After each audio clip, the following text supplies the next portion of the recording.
Good morning and welcome to another exciting edition of Day 4 with Frank SCALISH. It is show number 101.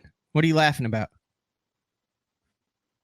I can't hear you. I've got you muted. Oh. What a bad start to that one. Can I start that over? Good morning and welcome. What's going on, Frank? Show 101. We made it through. We kind of made it through show 100. We made it through show 100. You made it back up to the frozen. Tundra. What do they call? I thought that was Green Bay.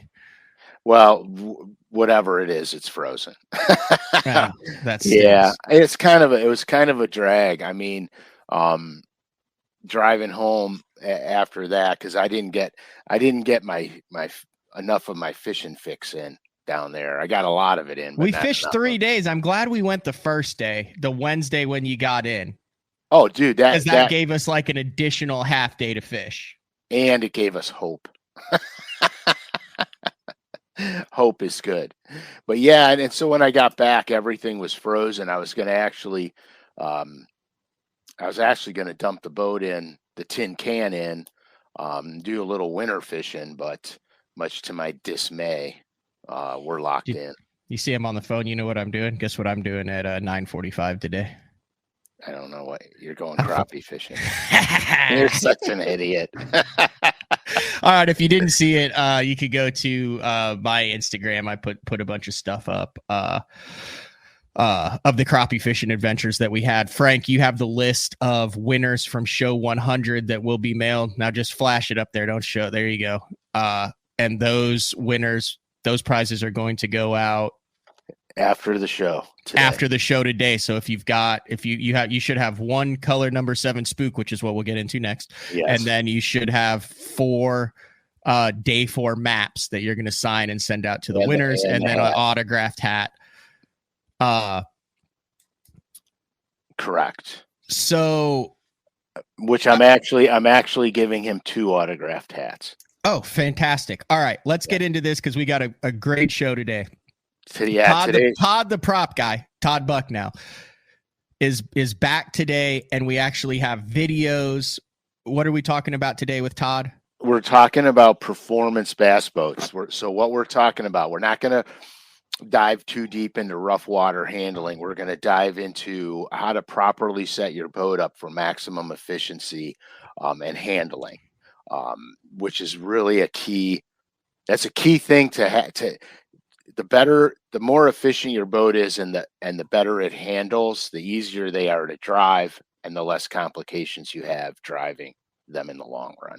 So we're going to cover that. Todd's going to go over what different blade shapes do to boats. We're going to cover a whole lot of things today in this world. Awesome. So we'll have Todd on for the first half of the show, and then let's say you're a bank guy or a canoe fisherman or kayak fisherman. We'll take a couple questions at the end then. Correct. If you're not, but I mean, these are some pretty cool videos. Like one of them is titled 118 mile an hour Allison. We'll just leave it at that till we get into it. We're going to leave it at that. All right. We got to address something. Yeah. So color number 7 went live at 11 a.m. last week after the 100 show. Yeah. Take it from there, Frank. And by 11:04, they were gone. What had happened was the orders were coming in so fast, the system wasn't calculated. Every time you make an order, it comes off of an inventory sheet. So then it always knows how much inventory is in there. It happened so rapidly that the inventory count didn't keep up with the order count, and it overlapped. So they're having color number 7 is coming back. It'll be back in 90 days. For those who want it and didn't get it, the initial run on color 7 was actually short.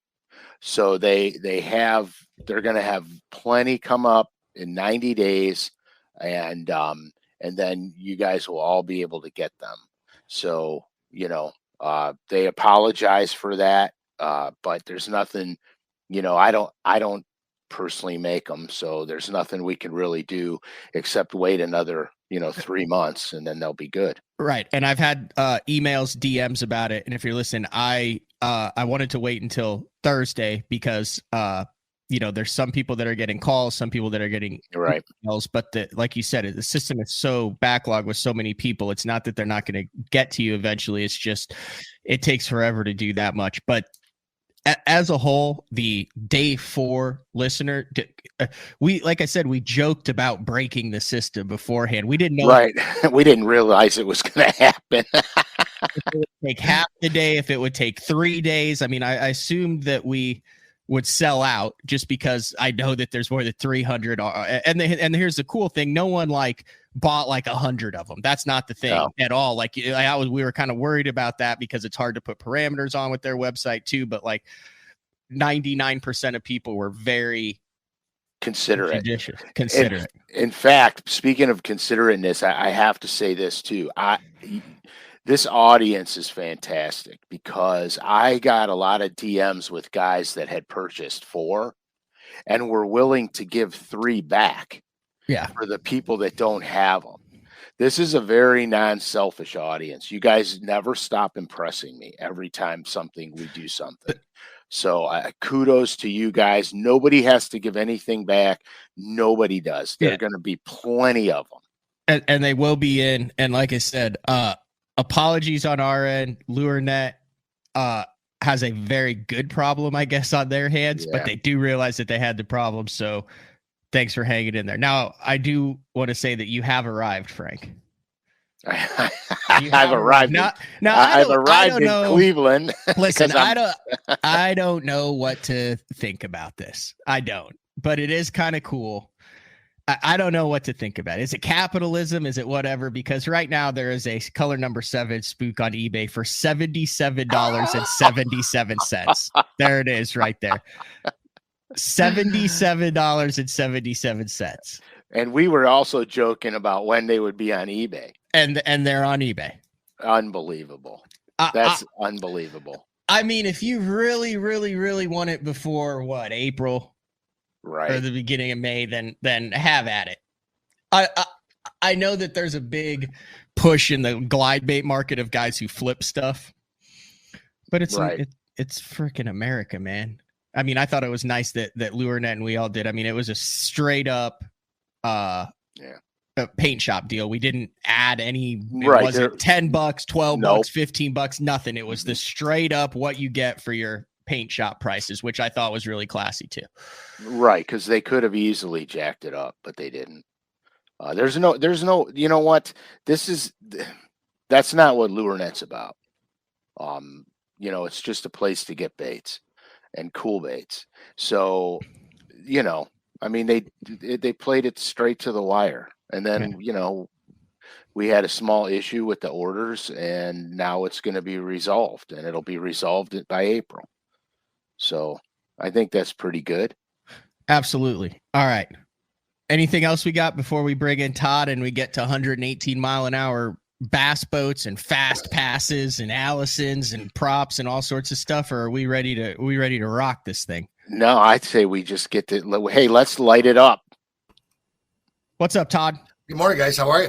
Good. 2 shows in a row. You jumped on for show number 100, talked about that cool new 5-blader you were working on, and then Frank wanted to come back with a deep dive this week and get some videos up and do a bunch of stuff. So thanks for 2 Thursdays in a row joining. Thanks for having me. Thanks for having me. And here's part of the reason why this materialized today was after the 100th episode, I got a lot of DMs. Guys wanted to know about proper bass boat setup and performance. So I thought, well, since it's winter time and we might as well cover stuff that we're probably not going to cover very in depth during fishing season. I said, well, let me call Todd. Let's have at it. It's your show, guys. I don't know anything about this. I just know that I props on. I just recently learned how to take my prop off. So have at it. Well, Todd, where do you want to start? I mean, do you want to start with do you want to start with what different blades do, or do you want to start with the big question that I get all the time is motor height? Well, let's start with motor height. because I think that'll be a good topic to cover. All depends on how much nose weight you have, the balance of the boat, and how the boat wants to lift. Certain boats want bow lift, certain boats want tail lift. So motor height is going to be critical to get you the best handling and the best attitude of the boat the way it's supposed to ride. All right. So go ahead. Go ahead. So, okay, I'll let you finish because you're probably going to get there. No, go. So, okay, so when people talk motor height, we have to clarify, because I realize that there's a lot of people that don't know what that really means. I mean, yeah, you can raise your jack plate, lower your jack plate, but what are you looking for in motor height? All right, what we're looking for in motor height is center line of the prop shaft or the lower unit in reference to where that sits below the bottom of the boat, your pad. Most of the bass boats have a pad. So the dimension is from the center line of the gear case to the bottom of the boat. And that's the height when we start talking about motor height. Most guys have a jack plate and they're able to run it up and down, and they run it up, they run it here, they run it there. That's not really, you can find out kind of where your sweet spot's at, but it's really nice to know exactly where you're at. So then when you're trying different propellers, trying different balances of the boat, you know where your starting point is, and you can come up a little bit from there or down a little bit from there. Now, when you go up in motor height, you have the tendency for the boat to lose a little bit of bow lift, which will drop the nose.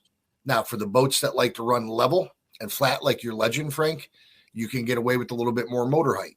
For somebody that's got a heavier rig, more nose weight, you can run the motor deeper and get the leverage to pry the bow up if the boat wants bow lift.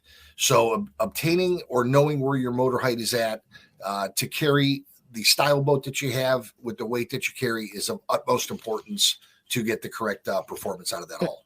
Todd, let me ask you this. You got guys that are on here going, well, we're talking about high performance. This is applicable on whether you have a 50 horse, a 150 horse, a new motor, a 4-stroke, a 21-foot bass boat. There's an optimal setting for every vessel, regardless of age, length, weight, height, and build, right?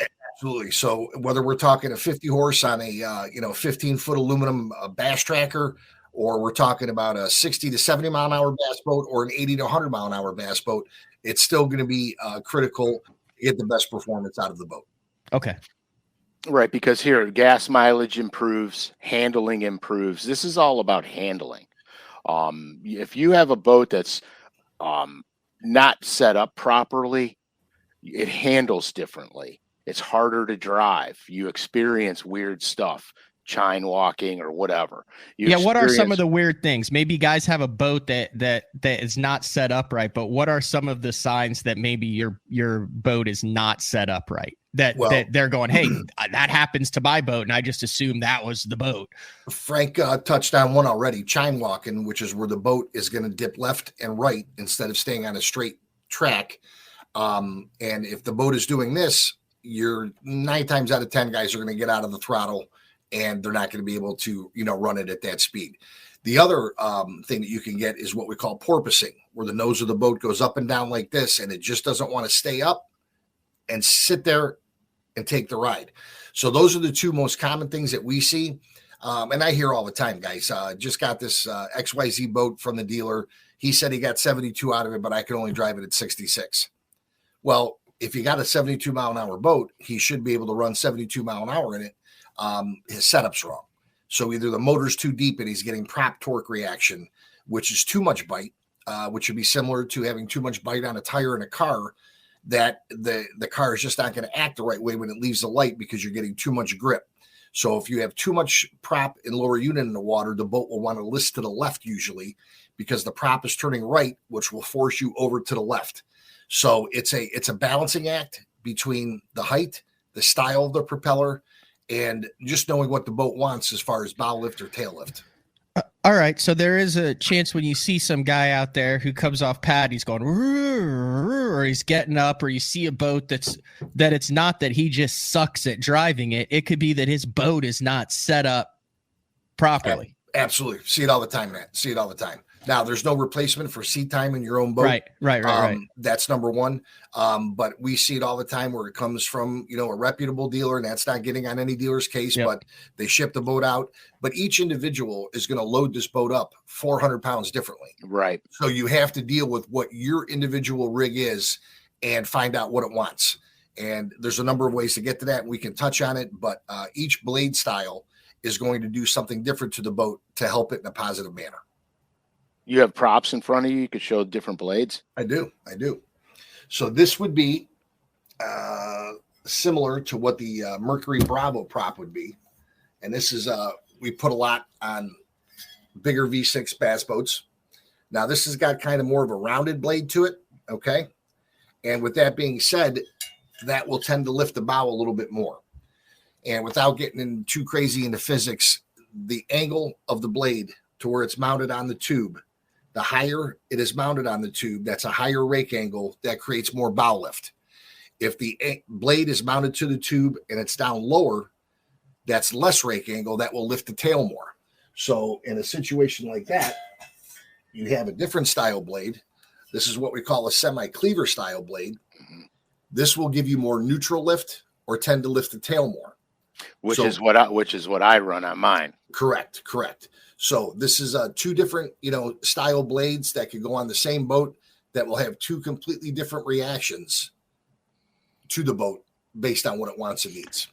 And how do you know which one you need? Like what's your boat doing if you want the cleaver style, and what's your boat doing if you need the rounded style? Okay, so the round ear with the higher rake angle, if you need more bow lift and the boat's just not freeing up from the water, the round ear style with the high rake angle is going to be the prop to go with. Okay, because it's going to get the nose up and the boat out and allow it to hook up and go. That is correct. So if you have a boat with natural bow lift that doesn't need to help lifting the bow, then you can move on to a semi-cleaver style that helps to lift the middle and the back end of the boat, so the boat is clean, but it's off the water level instead of just being bow high.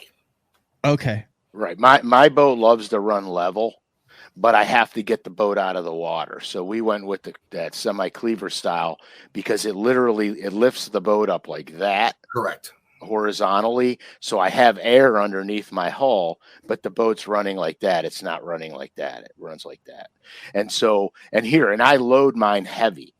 So you told me something one time for how much weight is in front of the console.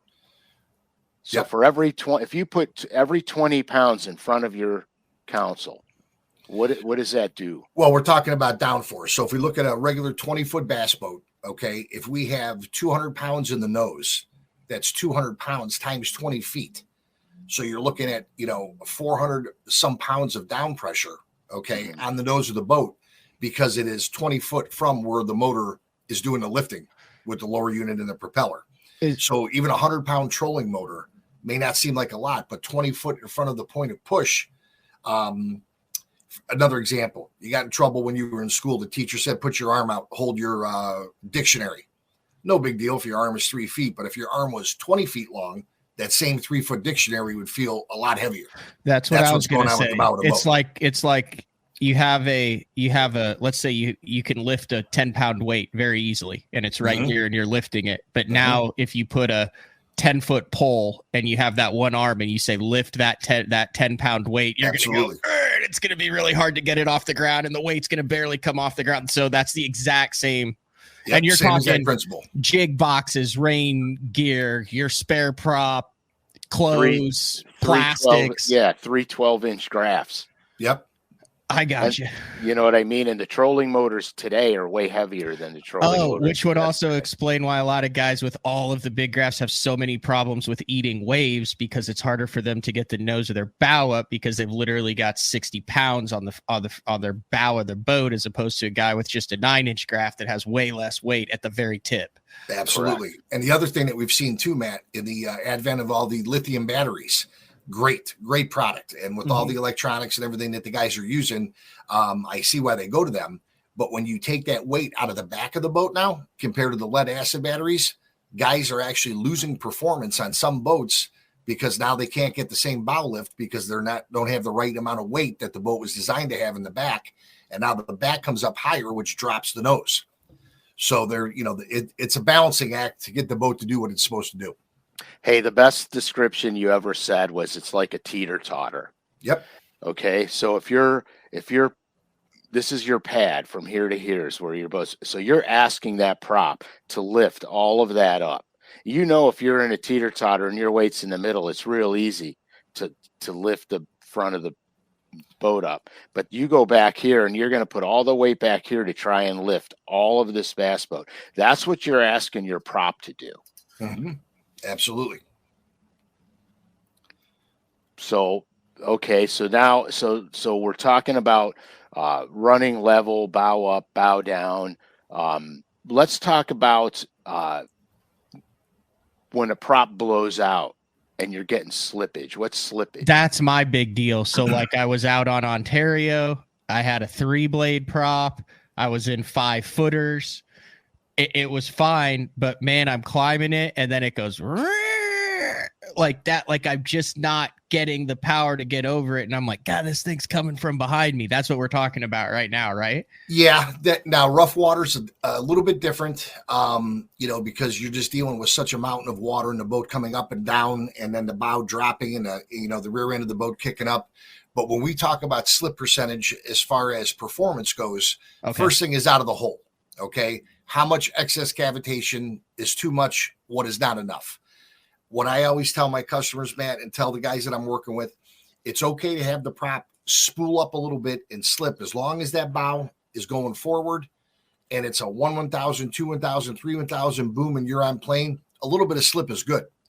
If the prop locks up too hard, it'll just bog and it's going to be very slow to get up on plane. Now, when we look at slipping, as far as when we're running, 50, 60, 70 miles an hour or wide open, we use a quick formula. We take the pitch of the prop, the gear ratio, and the RPM of the motor. You come up with a theoretical speed, okay? What your real speed is, you divide that into that theoretical speed. That'll give you a percentage. Most bass boats in this category of 65 to 75 miles an hour are going to be right around 8 to 10% slip percentage, somewhere in that ballpark. So if I'm talking with a customer, I run the numbers real quick. Hey, Todd, I'm doing 67 at 6,000 RPM, a 1.75 on my Mercury 4-stroke. I can work that out and say, hey, look, this is what you should be in. And then we take a look at those numbers, and now we can decide which prop is going to help that slip percentage to help him get better bite, which is going to improve everything from the handling, the whole shot, and the top end. I know that sounds like a lot, Matt, but it's a formula that gets you in the ballpark to see what the boat is doing versus what it's not doing. Yeah, and the thing that amazed me about slippage, a couple of percent makes a huge difference. Mm-hmm. It makes a monumental difference. The slippage that you were talking about, Matt, with the 3-blade, them 5-footers, totally different scenario. Correct. Because you have, I got you. Sorry, you're trying to push all the weight of that boat up that mountain of water. The water's pushing you back. You're trying to climb the boat. The problem with the 3-blade is it needs RPMs to spool up. I got you. And so it's not getting them, and it's slipping in the water, trying to push that weight up, which is why that 5-blade handles so good in that kind of situation, because you never lose forward movement. Correct. Okay. Now, on Frank's boat, when we were doing the testing on Frank's boat, and these are minimal amounts, but we made a run. We looked at the numbers, punched it in real quick, and I told Frank, I said, look, we need more cup in this particular version of this prop, because if we can get the slip down to, X number, we're going to be exactly where we need to be. And he just kind of looks at me and he chuckles. He's like, you and your numbers, And it literally, Matt, it was 20 thousandths of cup being put into the blade that made the difference of another 3 to 4 miles an hour. Yeah. And everything that we wanted the boat to do as far as lift, handling, everything else, it just needed a little bit more for what he was carrying and what his boat wanted. So when you look at that slip percentage, you can learn so much about what's not happening that you want to happen, that we need to get through the propeller. And is there any way to do this formula on your own, or do you need to be in the boat Mercury, with someone? Yeah, no. Mercury has a prop slip calculator. You can go right on their website. A lot of people use it more on the performance end than the regular run-of-the-mill end, but it is a number that will help you, zero in to what is exactly happening at speed or at wide open throttle. Yeah, and something that I'd like to say too is that when I set my boats up, my magic number is 71 to 73 miles an hour, because I'm not setting my boat up to be a rocket. I'm setting my boat up to handle waves, rough water, and I want to be able to corner and turn extremely well and smooth. And so I don't look to go to the high end of my boat's capabilities speed wise. I have my idea of the perfect boat is I want handling first and foremost, rough water capabilities, and that gives me a boat that's easy to drive. I don't have to fight through any nonsense. It's easy to drive. It's very responsive. My gas mileage is good. Everything about it is good. So I have this little window, and my window is little, and Todd could attest to that, because we do so much extensive garbage when I'm setting one of my boats up, because I'm not trying to get the best of one thing like speed or the best rough water. I want to be in the middle, and I have to be exactly in the middle. Basically, you're not trying to set it up like your drag race, like right. You don't want to take a drag race to a NASCAR track. Right. Exactly. So, and well, I mean, you're talking about drag racing. Pop a video up. Yeah. Oh, yeah. Man, we have video. Pop that video. I think it says Todd, Tony, and Paul. And we can talk about trim angle here. Sounds like a 70s band. All right, let's see how this works. Let's go with this, and then let's add this to the. Oh, beautiful! Look at that. Look how nice that is. See that? All right. No audio on this, but what are we looking at here, guys? All right, what we're going to look at is when the boat first starts to accelerate, you'll see the rooster tail go up, but then as the prop hooks up, the tail will drop. But when the boat comes by, you'll see the boat off of the water, but the trim angle of the motor is going to be neutral. If you're too trimmed out and you're wasting that thrust up towards the surface of the water, you're wasting forward push. Oh, that was it right there. So that's where the tail's up. So that means you're accelerating. Okay. You're accelerating. And as the boat starts to lift, now the tail will drop. The boat's out of the water, but we can stop it right when we can see the motor angle. Now, if you look at the top of the motor, it's level.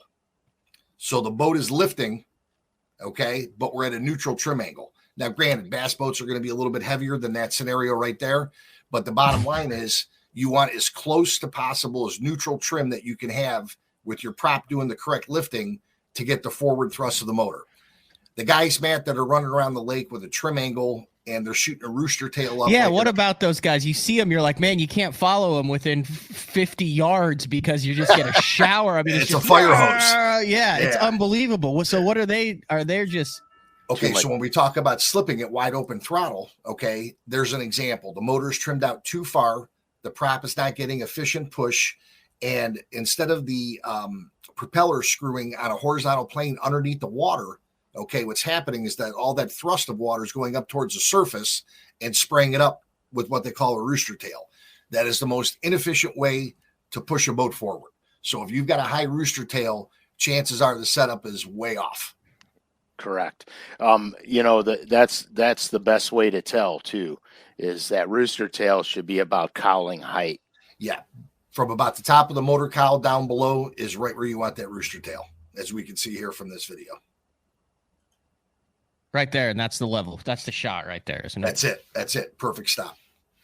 Like if I guess I didn't realize there's like nothing in the water back there, guys. Like, I mean, that's the lower unit right there. I mean, that's it. Now, when we talk about boats like this, Matt, all these pad bottom bass boats are designed after the 70s and 80s of Allisons and Bullets, and that pad bottom design is no different on any other boat, really. A couple changes here and there, but we're still dealing with the pad bottom boat. So even though we're looking at a boat that's not a true bass fishing boat, the principles are the same because the bottom of the boats are so similar. Right. And if you're using, 3/4 trim to full trim to get your nose up, you're way off base. Yeah. Way off base.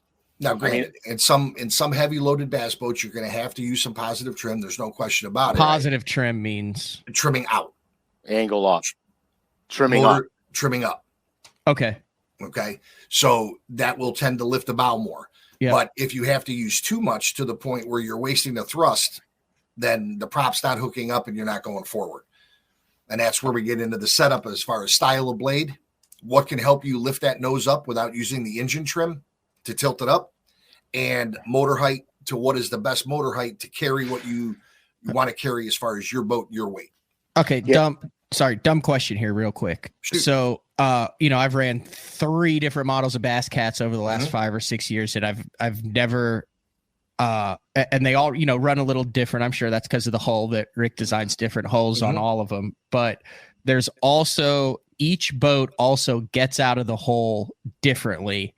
And I've had some that just pop out and go, and others where it was like, and then boom, it would go. But it was like, so the one that I just had, great top end speed, incredible handling, a lot. I don't want to use the word squirrely because it's different, but it was like, you could take your hands off at 75. The one I had before that, you had to start driving it at 73 or 74. Yep. But it came out of the hole a lot easier than this one. That's all just setup stuff that I did not have dialed in, right? Or is each one a little bit different if they're the same kind of models? If it was the same exact model, it was definitely a difference in the setup. Okay. Because I felt like it was a setup deal, because when that boat would perform 100%, and when I took it to the Merc guy, because I got grass in my deal, he was like, "Hey, everything," and he like did the spark plugs and changed it. It was just like boom, it popped right back up again. Now, another example too is that you went to a different style motor. So if you went from the same exact boat with a 250 2-stroke. No, it's the same motor. I've had that same motor, for 3 different models. Okay, gotcha. But so the more I talk to you here, I realize it was just small tweaks in setup that could have been, absolutely, instead of the boat individually being a little different, because they all handled phenomenally, but they all got out of the hole a little different. You all ran it. I had to run each one a little different. You get used to it to where it feels like you're sitting on your couch while you're going 74 miles an hour. You feel every little tweak. You know exactly what's going. You know when you need to bump it. You know when you need to pop the trim up a little, bury the jack plate, depending on the chop. Right. And that's a great question too, Matt, because from this standpoint, we get a lot of phone calls. Hey, I've got the same bass boat as, Bob. Okay. Yeah. Well, here you go. You had the 2 same boats. Your boat and Bob's boat are not going to be the same. You don't have them loaded the same. It could be a difference in setback, a different jack plate, an 8-inch to a 10-inch. There's so many things that go in. So really nobody has the same boat, as you just attested to. Yeah. And I've run Alpha 211s. I've had, 10 or 11 of them, and every one of them's different. Yep. Every one. There was something about everyone that was a little bit different. And so, that's why we take the time to, drive them, look at them, see what's going on, because, So important question here. Let's say there's a listener who's going, yeah, what's happening to my boat is exactly what Todd and Frank are describing. I get the deal. To start, are you going to focus on the weight distribution within the boat and the boat compartments before you start messing with the prop and the motor height and all that to make, like, how do you know what your correct weight distribution is in the back, and whether it's you're loading the boat wrong or whether you need to tweak the prop or the engine height? Is that a fair question? That's a very fair question, Matt. And that's where that slip formula that we run comes in. Okay. So when he calls up, I'm doing X amount of mile an hour at this RPM. Here's my motor. I know the gear ratio. Once you work that out to find out how the boat is running as far as the slip percentage, then just by knowing certain boats, which ones have bow lift issues, which ones need tail lift, then we start talking about what prop, what motor height to help that scenario that he's in get better by giving him something that's going to push the boat better or lift the boat better. Right. So so like a lot of times people will call, they'll go, man, I'm tacking 6,000 RPMs and I'm only running 67. Okay. Or they'll say, what can I do? And I'll say, all right, well, what RPMs were you running at full throttle? Well, I don't know. Well, you have to know what your RPMs are at top end to get to do this calculation, because you're working backwards. You get the best numbers the boat's giving you at the time, RPM, speed, and then you work backwards from there. Let's say we're going down the lower unit to the prop. That's how you do it. So if your numbers are inaccurate, then everything else is inaccurate. Right? Makes sense. Yeah. All right. We still have a couple other videos. Do we want to get to that? We have one that says 118 mile Allison. Yeah, we take a peek at that. I've been a little curious about that one. So go ahead, Todd. All right. So this is actually my father, and not that's him. Sorry, that was a poor editing job on my part. That's a buddy of mine from Canada sitting in the back taking a video. But as you start rolling this, Matt, we'll get to a point where the camera goes to the back of the boat, and then we can get a good look at a flat rooster tail and how the water's just peeling off the back of the boat, not the sides. So less wetted surface, better performance. You're freed up from the water. Okay. We'll just let it run because this is just a cool shot. No problem. You've got a Allison, for those of you on iTunes, that is now the camera's starting to get the speed shakes. Oh my gosh. Hey, oh my gosh. I'll just tell you that. Okay, here we go. Nope. It'll start to come around. 108. Here we go. Okay, so here we go. We can take a look at that. I need to pause that right there. Okay, so there's the motor angle. So we're pretty much at neutral trim, which means we're not trimmed in and we're not trimmed out. But as you can see from that tail, it's lower than the motor cowl, and that water is just going straight back. Okay, now whether that's 118 or 68 miles an hour, you still want that water peeling off the back of the boat going straight, because if it's coming off the sides, we have too much wetted surface and we're wasting performance. And fuel. Correct. And handling. Because of friction.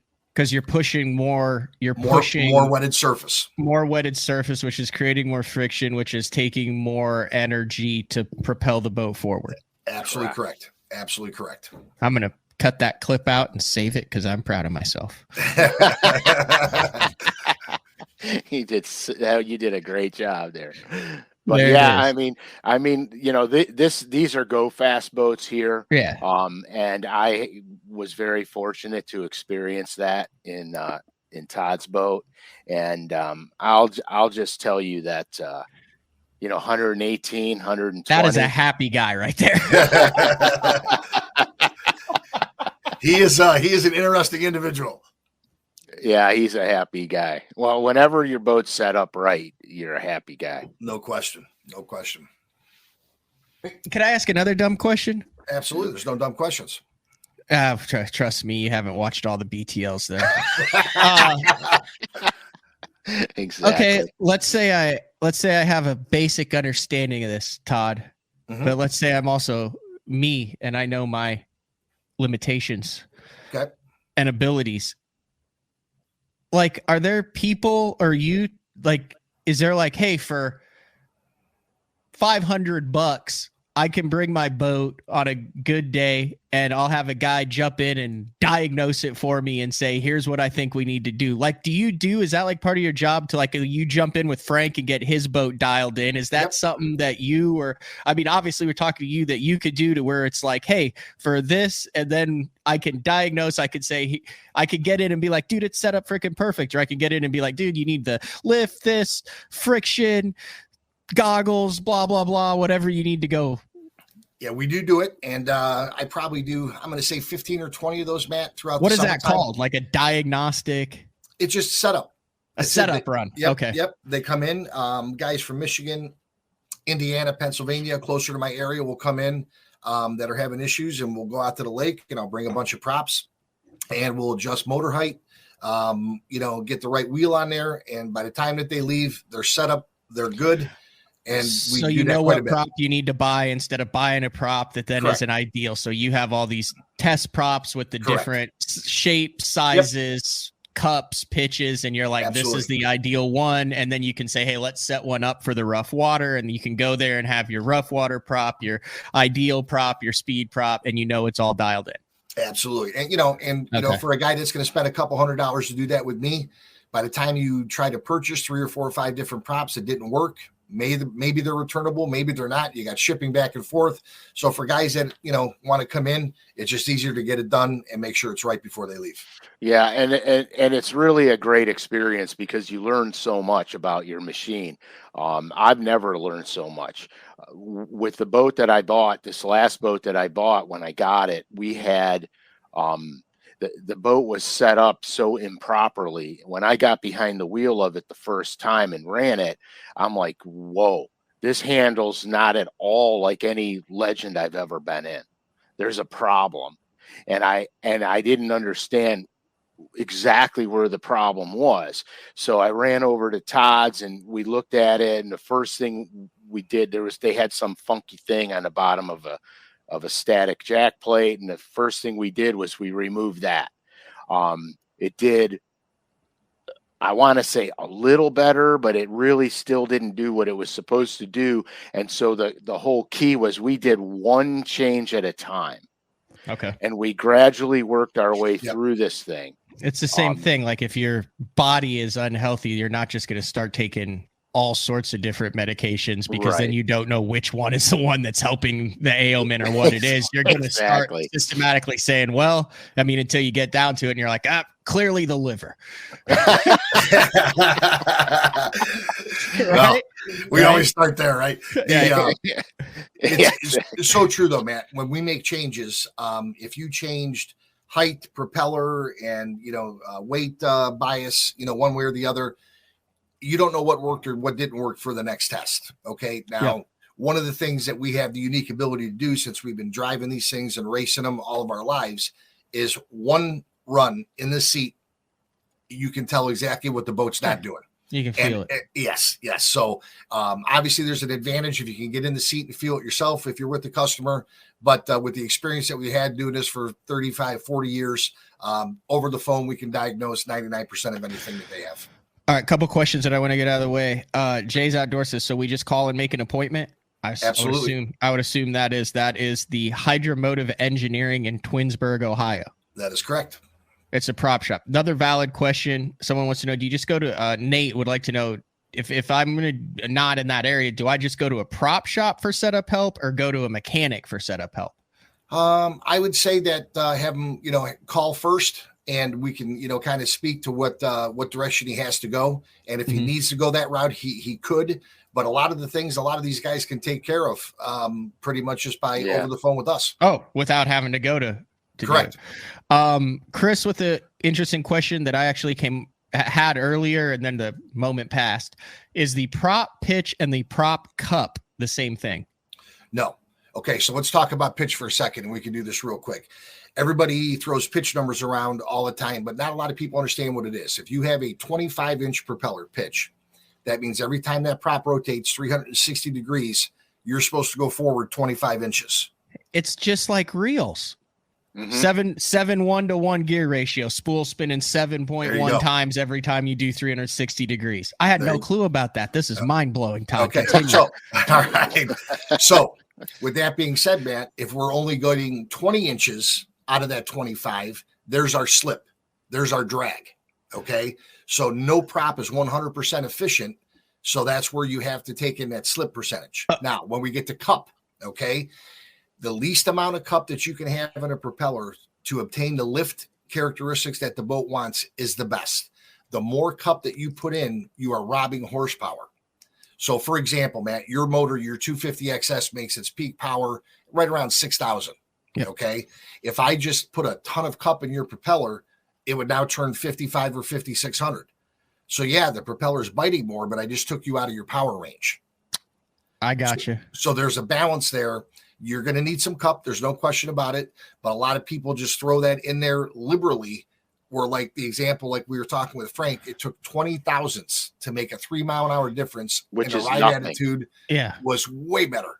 So a little bit goes a long way. So pitch is not the same as cup.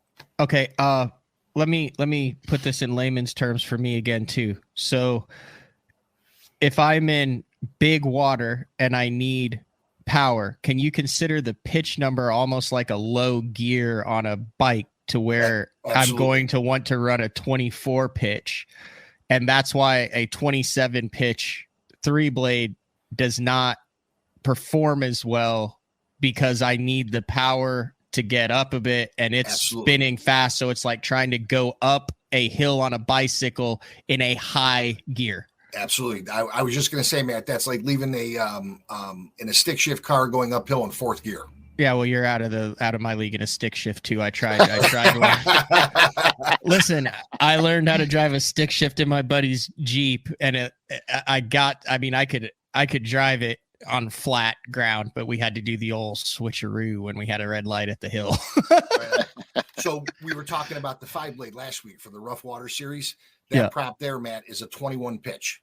Because again, that's really, really, really low. So that is that is a first gear, because you're never going to over rev it, because in that kind of water, again, you're not going to be going 50, 60 miles an hour at 3, 4, 5 footers.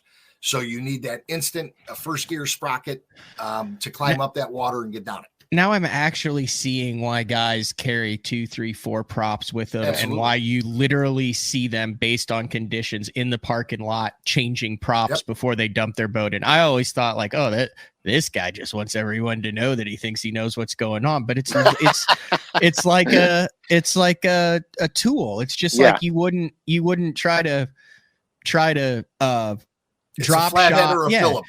Exactly. You need 2 screwdrivers. I understand that. And that makes it super understandable for me. Good. We have one more video. All right. T Buck and his Allison XR 2002. Yes, this is the one that actually I took Frank in a ride in, and Frank drove it for a little bit. He did good. He did real good. Is this the one that you've never actually been able to talk about, Frank? It's like the secret run where you're like, I can't tell you how fast we actually went. I don't even know how fast we went. My tunnel vision. What are we watching for here? Okay, we're looking at boat attitude again, how the boat frees up off the water, and trim angle. And again, just another good picture of getting the boat off the water and the tail dropping. Wow. Let me just tell you how that boat is just ridiculous. So everything there is ideal. Correct. Now, if we take a look at the motor, Matt, again, we're at a neutral trim angle. Beautiful. Oh, rooster nice tail. Stop. Oh, yeah, that's really nice stop. Rooster tail below the top of the motor cowl, but the boat is off the water.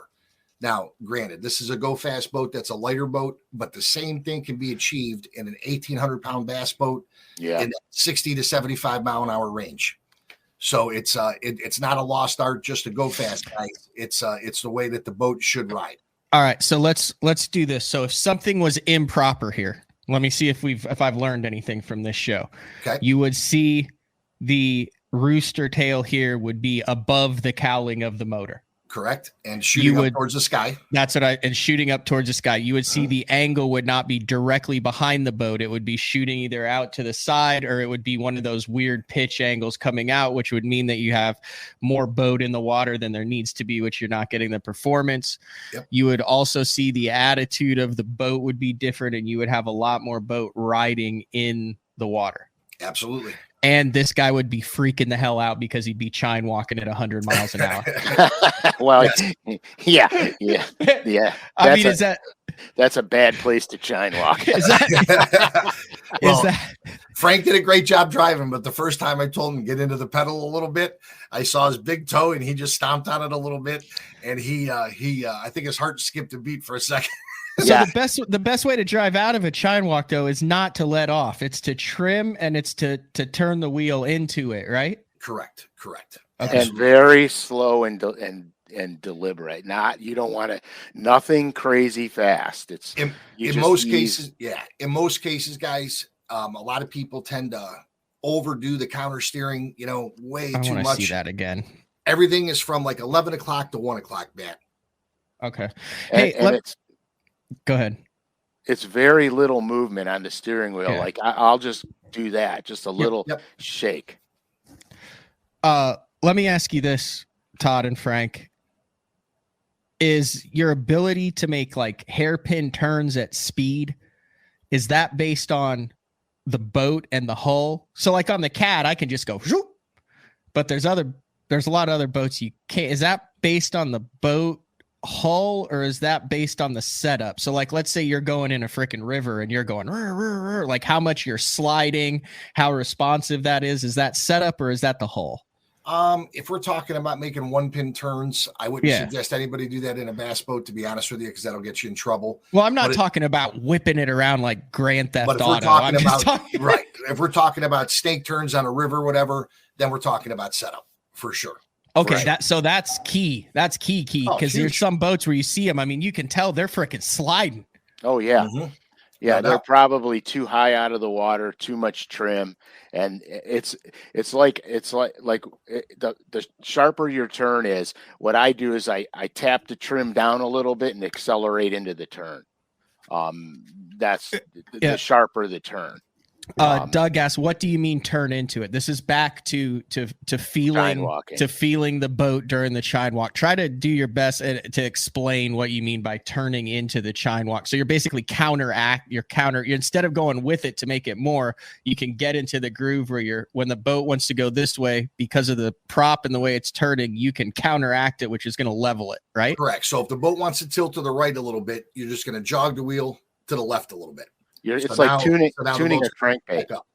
Exactly. So it's that fine balance of when the boat wants to go left, you're a little bit right on the wheel. The boat wants to dip right, you're a little bit left on the wheel. You can feel it. You can feel it hit it, and you're like, "Ooh, I did it right." Because that was the thing that took me the longest to understand, to feel it in my butt and my body, to where Yep. And dude, it just becomes second nature. It does. It does. And this is when you are really high performance, trimmed out, like you have 4 fish in the box and you got 30 minutes left and you're right. This is like the only time I ever drive that is in calm conditions, and I know I'm screwed if I don't put another one in the boat, because there's no sense in driving it.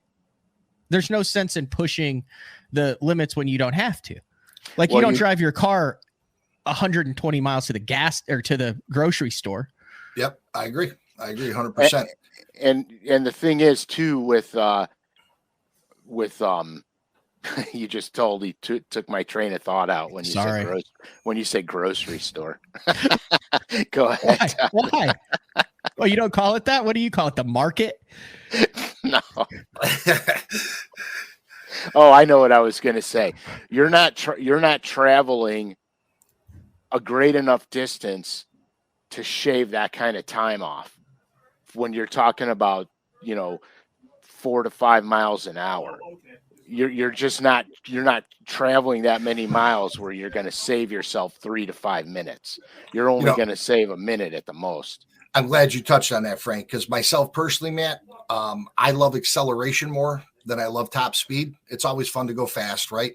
But in a 65 to 75 mile an hour bass boat, I would rather run less pitch closer to the rev limiter of the motor and have that hole shot and acceleration than have a prop that's slower out of the hole, slower mid-range. It maybe runs a mile an hour faster, maybe 2, because on a shotgun start, just throttle response, if you left 2 guys left, one with a 25 pitch, one with a 27, the guy with the 27, if he had 2 miles an hour on him, it would take him 10 miles down the river before he even saw the guy with the 25 pitch. So I was running a 27 pitch on my boat this past year, and I probably needed to be running a 26 or a 25. What RPM was it at wide open throttle?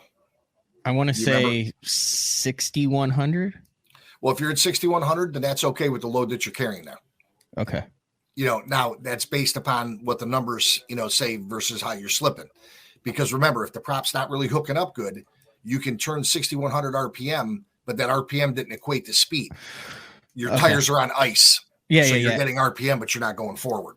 Multiple people, and Frank, sorry, we're not going to have a second part to the show. We're just keeping Todd on for a couple more questions, and then we'll keep Todd on. We'll bring him out. This has been very informative. So I wasn't around for the first prop show. Is this different stuff than you guys covered last year? Yeah.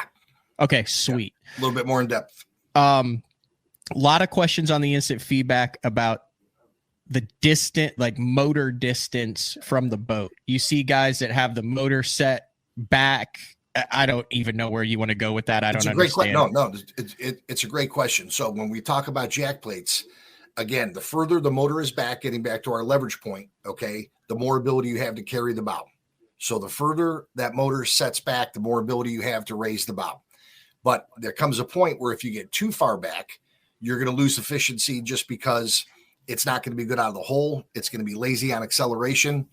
So I would say most jack plates for the kind of boats that we're talking about are going to be somewhere in the 6 to 10 inch range with a hydraulic plate or a static plate. Okay. Now, there is certain instances, like on Frank's old Legend, it was a little bit heavier in the nose. We had to put a set of 2-inch spacers, so we took it from 8-inch to 10-inch. And I remember Frank going, oh, man, the guys at the factory said that, it runs better with an 8-inch. We put 2-inch spacers on that, and those 2 inches gave us handling a couple mile an hour, and the boat reacted completely different, just setting the motor back 2 inches. Yeah, it was crazy how it was crazy how much better it was. Yep. So that's the other thing. I prefer hydraulic jack plates. It makes things easier. But there's nothing wrong with the static plate either, because you set it and forget it. Now, if somebody calls me up, man, just to give you a real life example, and says, hey, I can't get my bow up, I'm breaking water off by where I sit in the boat, and I just can't get the nose up to save my life. 2 things we're talking about. Bow lifting propeller, and then number 2, does he have enough setback to carry the weight he has in the nose? So he might be a candidate to move the motor back further to get the boat out of the water more. It's good stuff, guys. That's pretty really cool. good stuff. I understand. I understand a lot more about it. This turned into, like, I did a battery show last week, and I finally, like I said, I'm basic, man, but I'm not afraid to admit it. There's stuff I should know that I don't know. But once you freaking know it, then it makes sense. Like, I understand parallel now, and I understand where everything's going, and I understand, depending on if I have a power issue, what battery that's connected to, and how I can fix that issue, and how I can check it. And now I feel like I have a better understanding of the prop deal. Good deal. Yeah, it's really cool. Todd and I have been working together, well, since before I started fishing Bassmasters. Yep.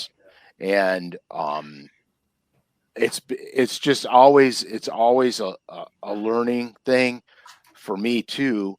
But it never ceases to amaze me how sometimes the most minimal thing makes the most monumental difference.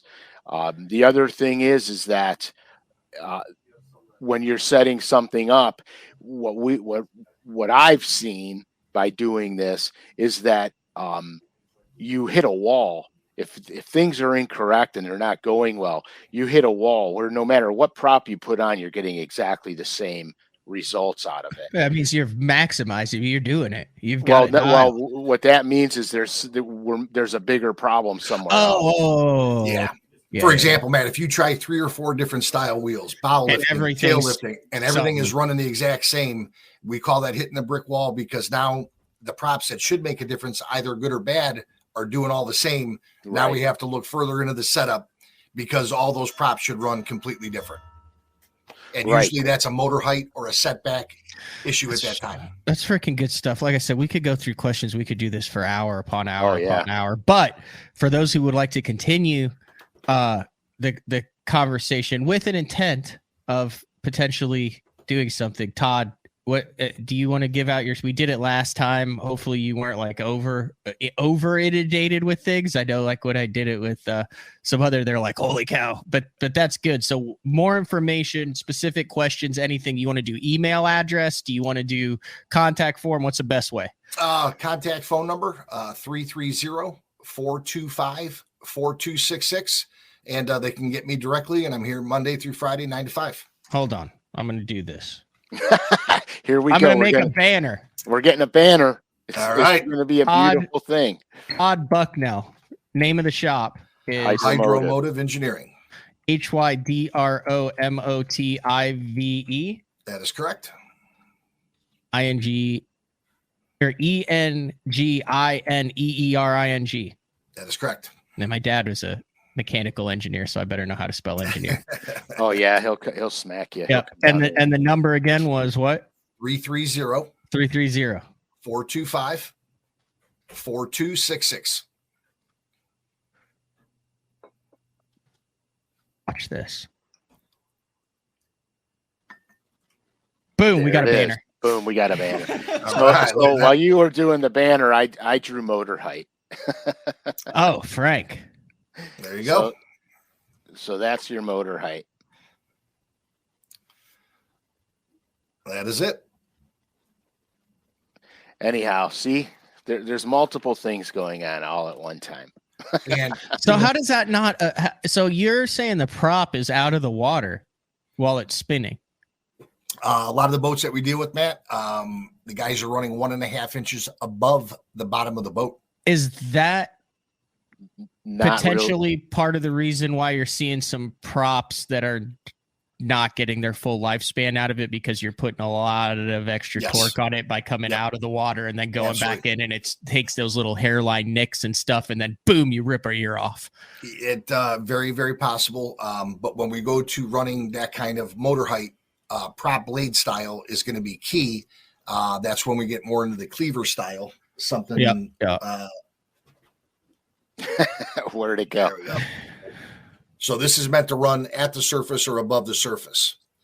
But I will say this, just for general, prop 101, anybody that's out there, no matter what motor height that they're running, if you've got a bunch of nicks on the leading edges, as long as they're not too deep where it needs a full repair, definitely take a piece of like 400 wet sandpaper and try to get those little nicks out, because the example I always use to Frank is if you take a hanger and if you make one little score mark with a hacksaw blade and bend it back and forth, it's going to break right at that score line.